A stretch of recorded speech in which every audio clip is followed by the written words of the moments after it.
শুভ দুপুর বন্ধুরা, বসে গেছি। দেখো রান্না বাড়া করে নিয়ে খাবার টেবিলে বসে গেছি। অনেক জলদি জলদি রান্না করেছি আজকে, অল্প অল্প রান্না সব। ছেলে খাবে না, মা আর আমি খাবো, ও পরে খাবে, ওর খিদে নাই। তো চলো কী কী রান্না করেছি তোমাদের সঙ্গে শেয়ার করি। প্রথমে দেখাই, এই দেখো বোয়াল মাছ আলু দিয়ে রান্না করেছি। সেই আগের দিনের বোয়াল মাছ ছিল, তাই মা আর আমি খাবো, ও তো খাবে না ছেলে।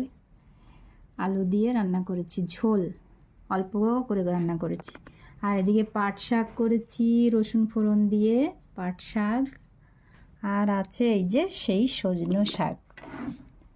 সজনো শাক ভাজা করেছি, দু রকমের করা যায়, মুচমুচে ভাজা, আর আমি আজকে একটু নরম নরম করে ভাজা করেছি। দেখো, তো চলো থালে থালে নিয়ে নেওয়া, নাও থালা করে দাও। এই যে মাকে দিয়ে দিলাম, আর আমিও নেব।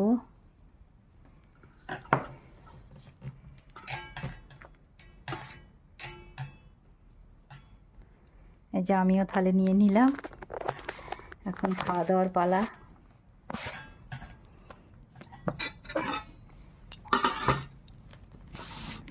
চলো তোমাদেরকে দেখিয়ে দিলাম কি কি রান্না বান্না করেছি আজকে। তোমাদের কেমন লাগলো তোমরা কিন্তু কমেন্ট করে জানাবে।